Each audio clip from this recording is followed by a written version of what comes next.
Your favourite drink, Rients? I love gin and juice. Gin and juice? Yeah, I love Tanqueray, apple juice, freshly squeezed apple juice, and organic lime.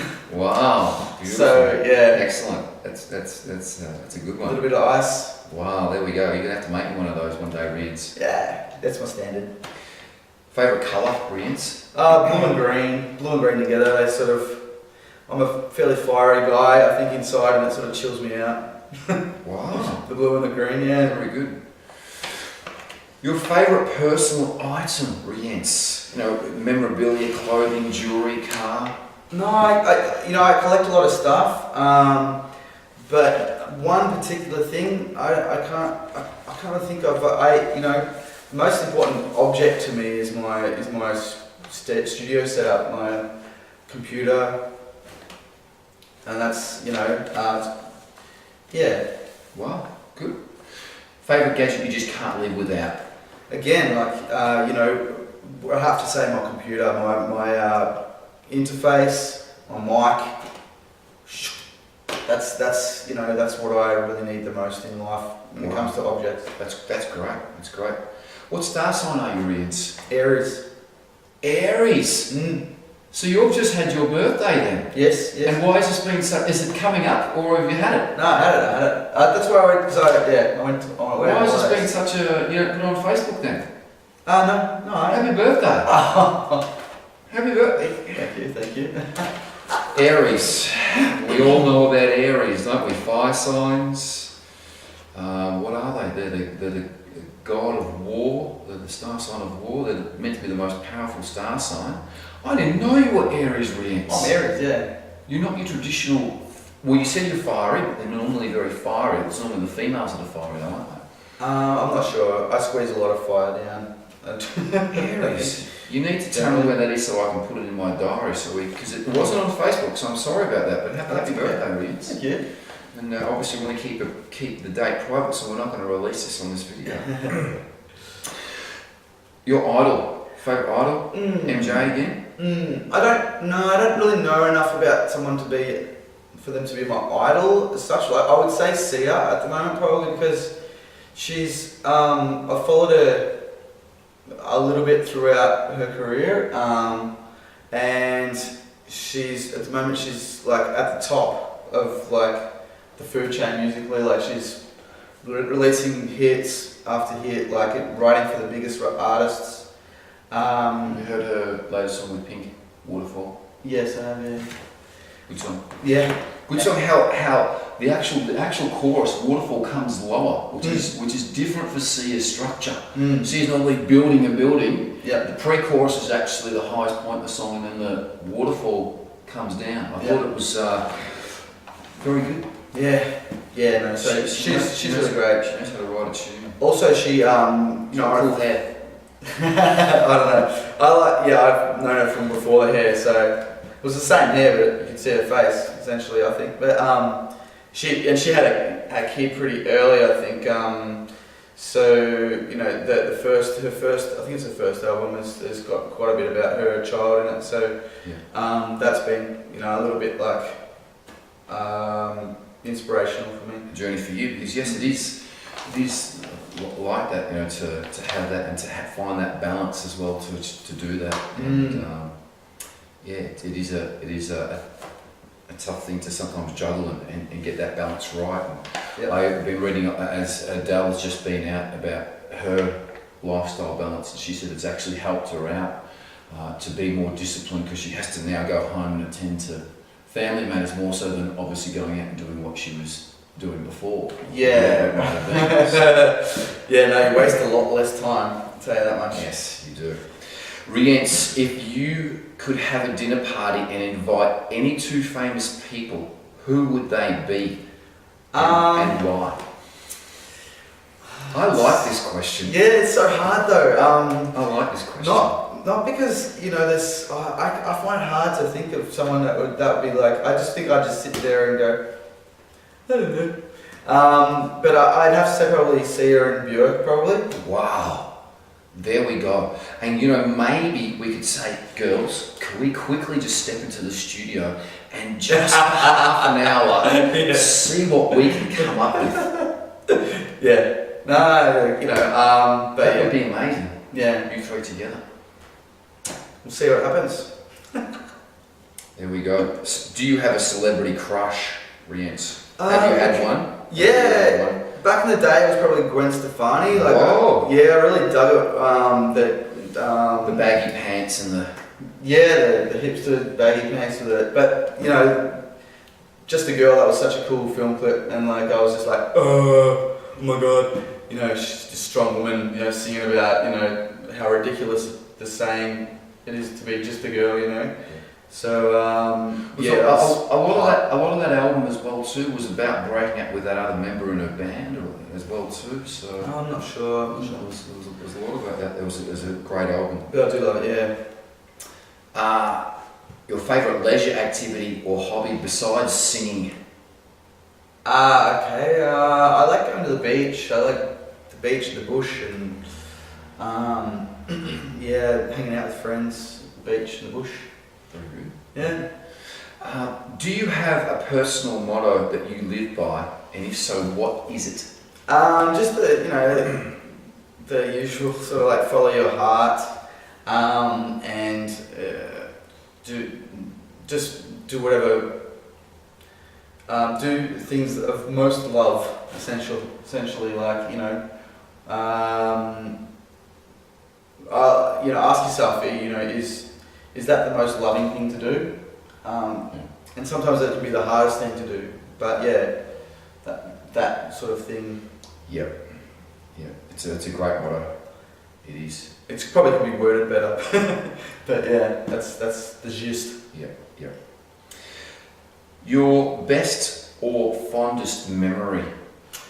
I really have really fond memories of growing up.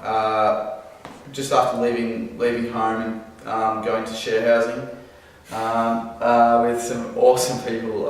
You know, I've lived with some really amazing people over the years, and so that the kind of, you know, the old Hepburn house and 945 Park Street and back in Caulfield as well, like, you know, just really shaped me in such a good way those years, living with all the ideas bouncing around, and yeah, those memories are really cool. Wow. Your biggest life-changing moment, Rients? Okay, definitely the birth of my son, obviously, yeah. Fantastic. Yeah, look, it was a big thing for me as well too. Yeah. Having children. Your most embarrassing moment, Rients? I have kind of repressed that, I guess, because I can't think of anything.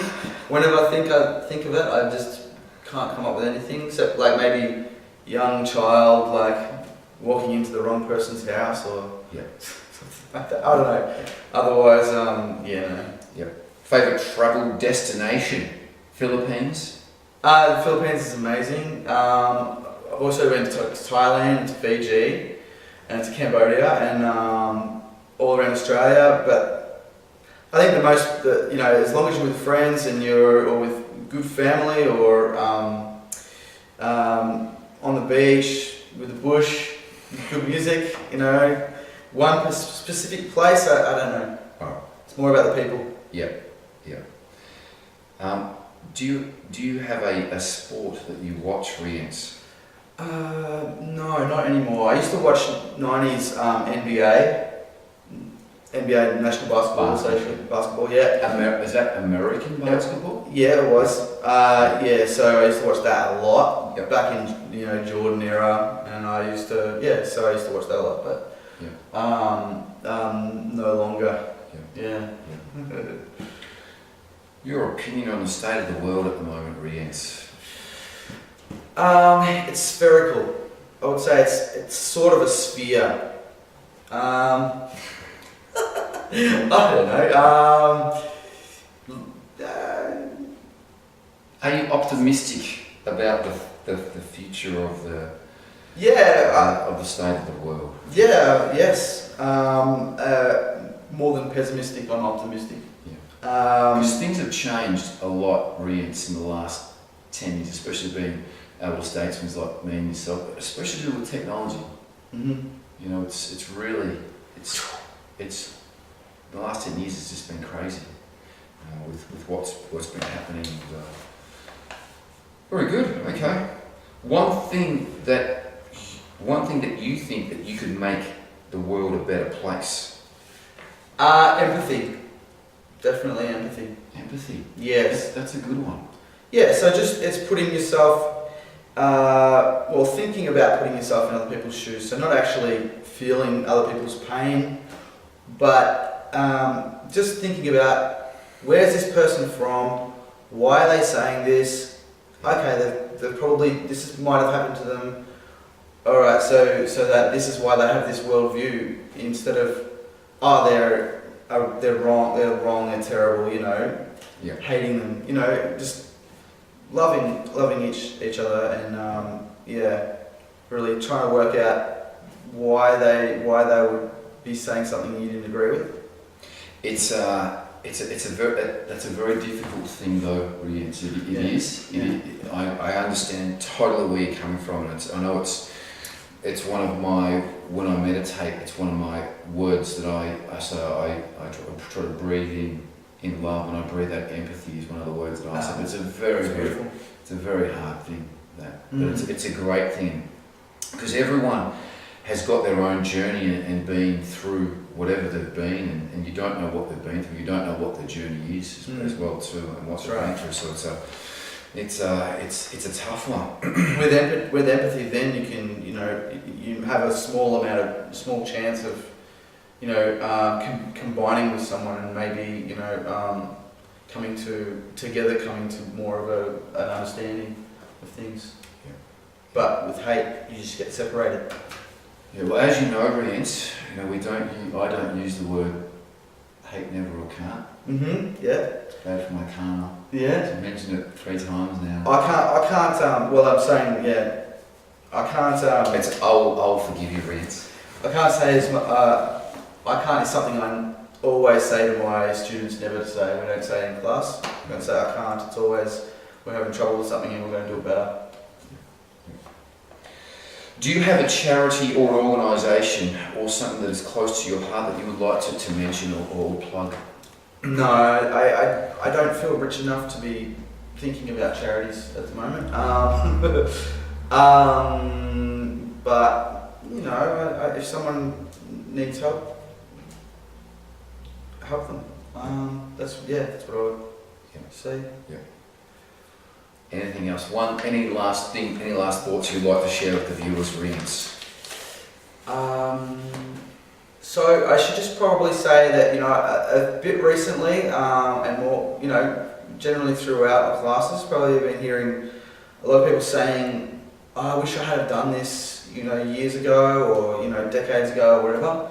And so I just thought I should bring that up and say, we should, I felt the same way when I started with Vox Music. I was like, why didn't I do this when I first saw the posters, or when I first, I was seeing the posters really is how I found out about Vox, and that was probably as soon as I came to Melbourne, because the posters are everywhere, So, so I really just, urge people to go and do whatever it is that they've been thinking, I want to do that, It doesn't matter how old you are either. It doesn't matter what it is or how old you are, just, Just go and chase your dreams, and as you're saying, be happy with what you're doing, even if it's not going to make you money or whatever it is, just as long as you're happy doing it.